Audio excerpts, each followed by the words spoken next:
Ronaldo ने 100 school बसें खरीदकर गरीब स्टूडेंट्स के लिए वक्फ कर दी। ऐसा अमल कि दुनिया हैरान रह गई। मोअज़्ज़िज़ दोस्तों, आज हम आपको एक ऐसी सच्ची कहानी सुनाएंगे जिसने पूरी दुनिया को हैरान कर दिया है। ये कहानी है फुटबॉल की दुनिया के सबसे बड़े नाम क्रिस्टियानो रोनाल्डो की। लोग इन्हें एक अजीम खिलाड़ी के तौर पर जानते हैं, लेकिन इस वाक़े ने साबित कर दिया कि वो सिर्फ बड़े प्लेयर ही नहीं बल्कि बड़े इंसान भी हैं। जितना बड़ा इनका नाम है, इतना ही बड़ा इनका दिल भी है। एक इंटरव्यू में रोनाल्डो ने ऐसी बात बताई जिसने सुनने वालों को सोचने पर मजबूर कर दिया। रोनाल्डो ने बताया कि वो एक नया प्राइवेट जहाज खरीदने के लिए मुकम्मल तौर पर तैयार थे। ये एक गल्फ स्ट्रीम जहाज था जिसकी कीमत 60 मिलियन यूरो से भी ज्यादा थी। इतनी बड़ी रकम इनके लिए शायद मुश्किल ना हो, क्योंकि वो दुनिया के अमीर तरीन खिलाड़ियों में शुमार होते हैं। वो चाहते थे कि जब वो अपने खानदान के साथ सफर करें तो इन्हें हर तरह की आरामदेह सहूलत मुयस्सर हो। जहाज की खरीदारी के तमाम मामलात तकरीबन तय हो चुके थे। सब कुछ तैयार था, बस आखिरी फैसला करना बाकी था। लेकिन इसी दौरान इन्हें अपनी वालदा की एक बात याद आ गई। इनकी वालदा अक्सर अपने बचपन के दिनों का जिक्र किया करती थी। वो बताती थी कि वो रोजाना स्कूल जाने के लिए 10 किलोमीटर पैदल चलती थी। ना कोई बस थी, ना कोई गाड़ी, ना कोई आसानी। बारिश हो या धूप, सर्दी हो या गर्मी, वो लंबा और मुश्किल रास्ता तय करके स्कूल पहुंचती थी, सिर्फ इसलिए कि वो तालीम हासिल करना चाहती थी और अपनी जिंदगी को बेहतर बनाना चाहती थी। इनके कदम छोटे थे मगर हौसला बहुत बड़ा था। ये बात अचानक रोनाल्डो के दिल में गहराई तक उतर गई।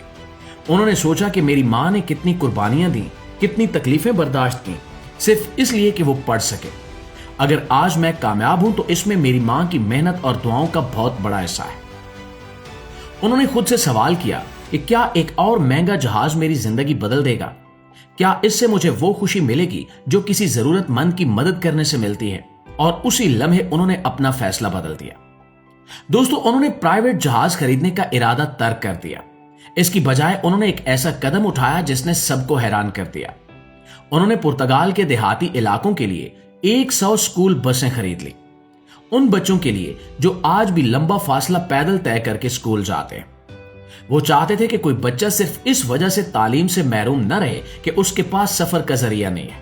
वो चाहते थे कि बच्चे महफूज तरीके से, आराम से और वक्त पर स्कूल पहुंच सकें। जब पहली बस बच्चों से भरी हुई स्कूल की तरफ जा रही थी और बच्चे खुशी से मुस्कुरा रहे थे तो रोनाल्डो का दिल भरा है। वो मंजर इनके लिए किसी भी कीमती जहाज से ज्यादा खूबसूरत था। उन्होंने फौरन अपनी वालदा को फोन किया और ये खबर सुनाई। उनकी वालदा की आंखों से आंसू निकल आए। उन्होंने कहा कि बेटा, तुमने साबित कर दिया है कि तुम्हें जिंदगी की असल अहम चीज याद है। दोस्तों, असल खुशी दूसरों की मदद करने में है, ना कि सिर्फ अपनी आसाइशें बढ़ाने में। रोनाल्डो ने इस वाक़े से पैगाम दिया कि बाज़ औक़ात सबसे बड़ी परवाज वो नहीं होती जो हम आसमान में करते हैं। सबसे बड़ी परवाज वो होती है जो किसी और को उसके ख्वाबों तक पहुंचने में मदद दे। किसी बच्चे को तालीम के करीब ले जाना, उसे महफूज मुस्तकबिल देना, ये सबसे कीमती काम है। इनके लिए ये खुशी दुनिया के किसी भी महंगे तरीन जहाज से बढ़कर थी। और दोस्तों, आखिर में सवाल ये उठता है कि रोनाल्डो इस्लामी तालीमात पर क्यों अमल करते दिखाई देते हैं? इसकी वजह यह है कि इस्लाम हमें सिखाता है कि दौलत सिर्फ अपने लिए नहीं बल्कि दूसरों की भलाई के लिए इस्तेमाल करनी चाहिए। जरूरतमंद की मदद करना, तालीम को फरोग देना, वालिदैन का एहतराम करना, ये सब इस्लामी तालीमात का हिस्सा है।